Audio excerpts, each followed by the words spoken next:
बाजीवाक हा फिरत असतो जंगलात.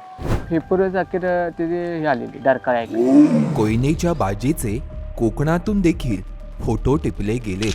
ते कुठून हे जाणून घेण्यापूर्वी बाजीच्या हालचालींवर कटाक्षाने लक्ष ठेवणाऱ्या वैभव जाधवकडून ऐकूयात त्याचे किस्से.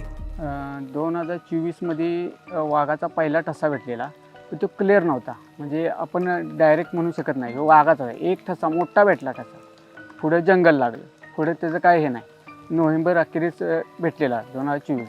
आणि मग वाघाचा अनुभव म्हणलं तर वाघात पहिला ठसा भेटल्यानंतर मग आम्ही ते पूर्ण ते जंगलात हे चालू केले, गस्ती फिरती कायमस्वरूपी. त्याच्यात मग विष्टा कुठे ठसा भेटायला लागलाच आणि डरकाळी. कोयनेतील आपले साम्राज्य अबाधित ठेवण्यासाठी बाजी देखील सेनापतीप्रमाणे धरण पोहतो. तो शिवसागर जलाशय पोहत असल्याचे पुरावे मिळालेत. हां, धरण क्रॉस करताना म्हणजे एकदा पलीकडच्या साईडला फोटो आलेला आहे आपल्याकडे कॅमेरा ट्रॅपमध्ये. उदगिरीच्या काळंबा देवीच्या यात्रेला बाजी वाघ येऊन गेल्याचे आपण ऐकले होते. 7 दिवसात 150 किलोमीटरचा टप्पा गाठून तो उदगिरीत पोहोचला होता. पण सेनापतीच्या हद्दक्षेत्राचा भाग असणाऱ्या या भागात बाजी कसा शिरतो याचा उलगडा त्यावेळी झाला नव्हता. कारण कोयना ते उदगिरी या दरम्यानच्या परिसरातील कॅमेरा ट्रॅपमध्ये त्याचा एकही फोटो टिपला गेला नव्हता. मात्र गेल्या काळात काही घटनांमुळे हा उलगडा झालाय. ज्यावेळी उदगिरीमध्ये बाजीचे फोटो टिपण्यात आले होते तेव्हा तो सेनापतीच्या हद्दक्षेत्रामधून नाही तर कोकणातून चढाई करून उदगिरीत आला होता.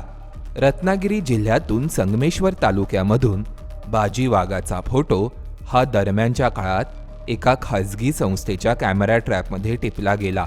त्यामुळे कोयनेमधून खाली कोकणात उतरून त्यापुढे प्रवास करून बाजी पुन्हा कोकणातून उदगिरीसाठी चढाई करत असल्याचे यातून समजते.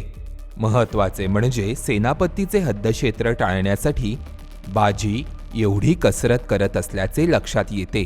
मात्र उदगिरीत आल्यानंतर तो आणि सेनापती एकाच वाटेवर चालत असल्याचे फोटो देखील टिपण्यात आलेत. त्यामुळे उदगिरीजवळ या दोघांच्याही हद्दक्षेत्राची सरमिसळ होत असल्याचं लक्षात येतं. केवळ बाजी या मार्गावर कोकणातून येतो तर सेनापती घाटावरूनच. उद्या जाणून घेऊया शिलेदार, सुभेदार आणि ताराचंदाविषयी. पाहत रहा आणि फॉलो करा MHA MTB वाईल्डलाईफ.